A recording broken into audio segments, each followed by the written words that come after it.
And good morning. Welcome, Senator. You are the leader in the polls this morning, and I have to say you were very busy yesterday. The Associated Press led its story of your appearance in Columbus, Ohio, by saying, quote, Rick Santorum questioned Barack Obama's Christian values. That was after you lashed out at the president's proposal on energy, of all things, when you said this.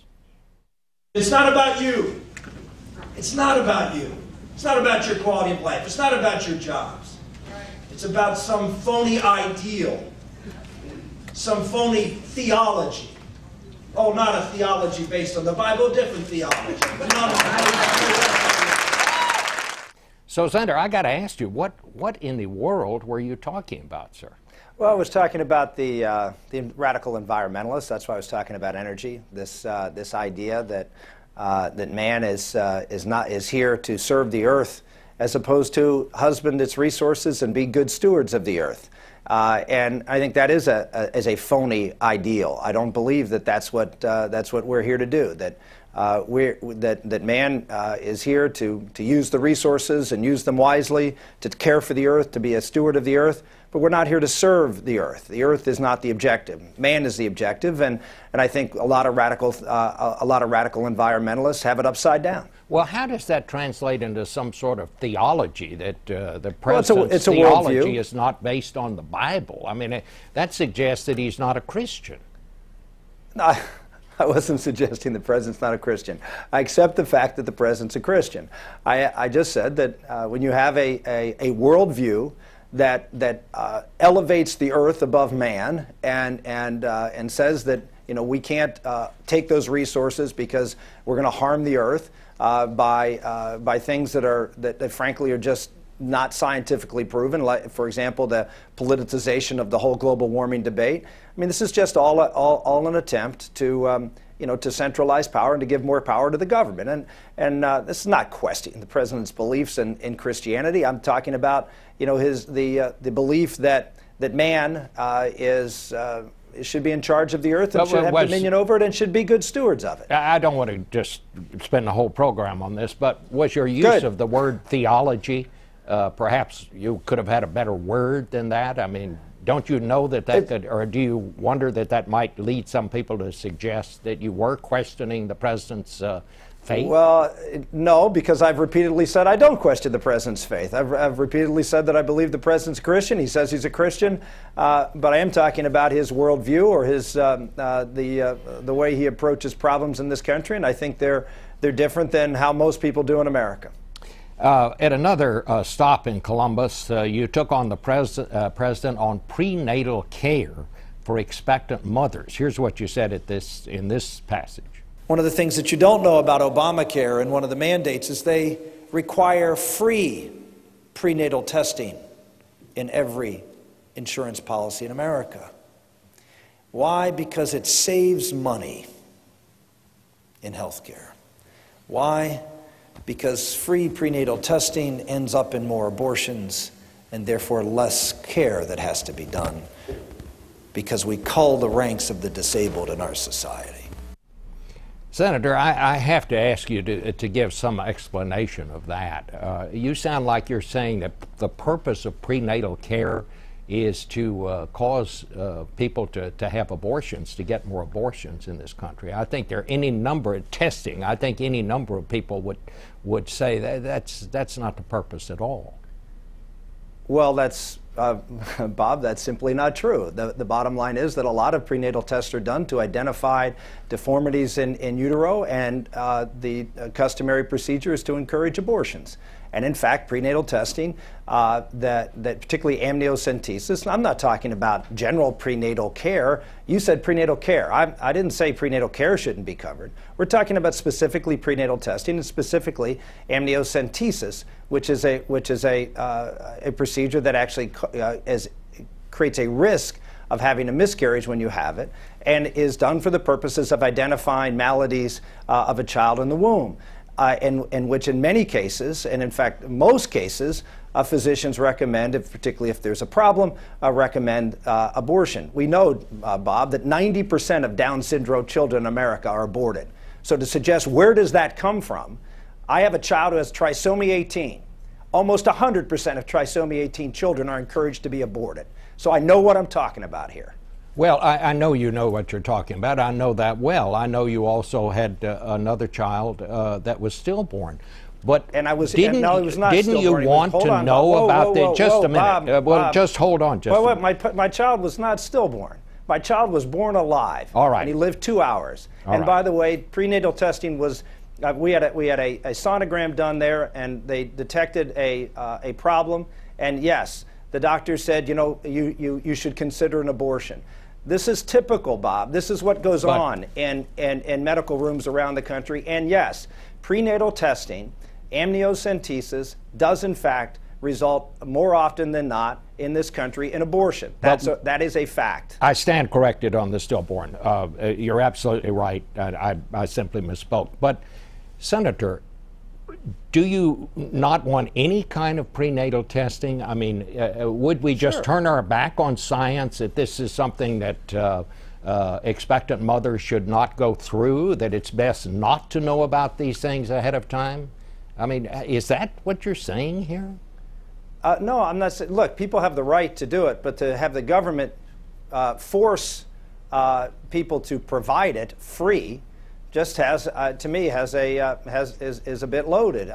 There are all sorts of prenatal testing which should be provided free. I have no problem with that if the insurance companies want to. I'm not for any of these things to be forced. Let me step back and say I don't believe any of these procedures, anything in insurance should be forced. So let me just start from there. Okay. But the idea of having, for example, sonograms and other types of prenatal care, absolutely. If I think that is a wise thing to do, and if I was an employer, I would certainly encourage that. But not all prenatal testing. Amniocentesis basically are used for the purposes of identifying children who are disabled, and in most cases end up as a result with abortions. You're not saying, let me just ask you, that you're not saying that because of this that the president looks down on disabled people, are you? You're not accusing him of that.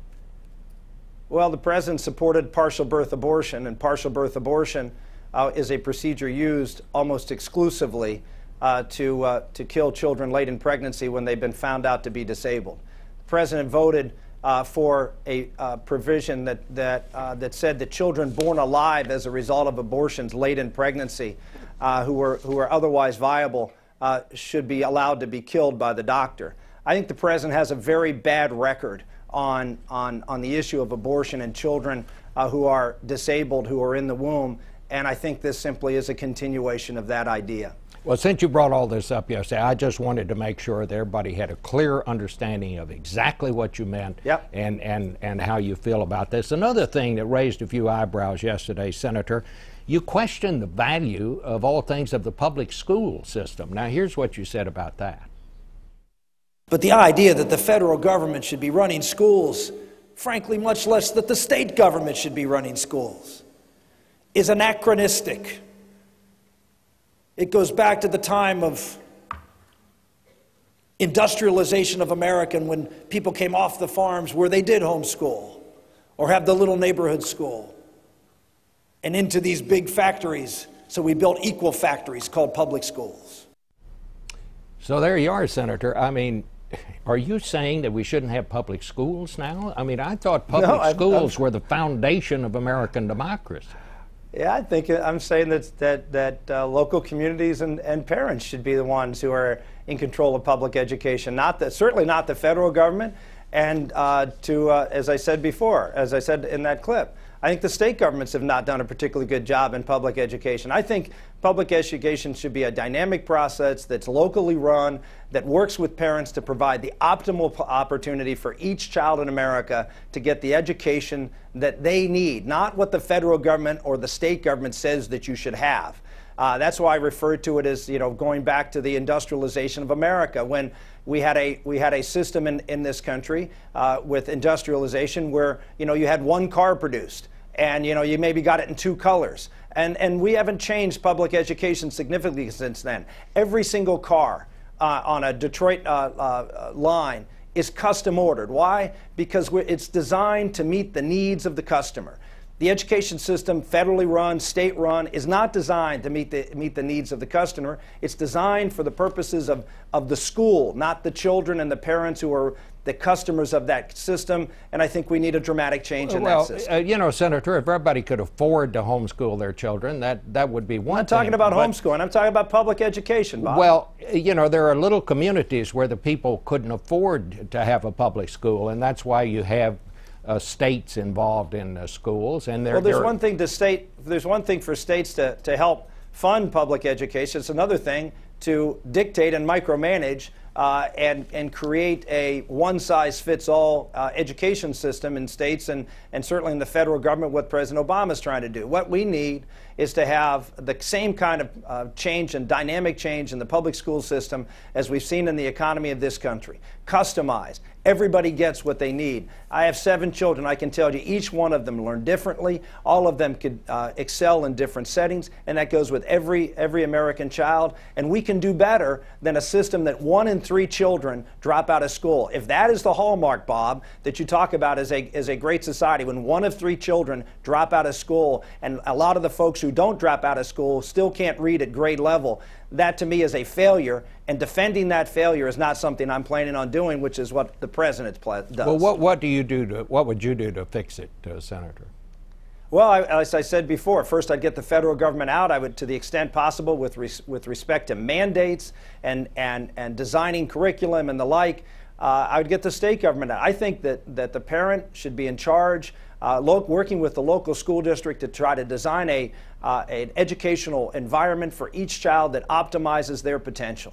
And whether it's in a public school or a private school or a Christian school or whatever kind of setting that is best that the people at the local level can determine, I think that's where we need to go in education. It's got to be a much more dynamic process. We are failing American children. We're failing our society with having these high rates of dropouts and people graduating without the skills or frankly without the value structure that's necessary to be able to go out and work hard and to be able to produce in our society and to build strong communities. And I think we need some really dramatic changes, and we're not getting that.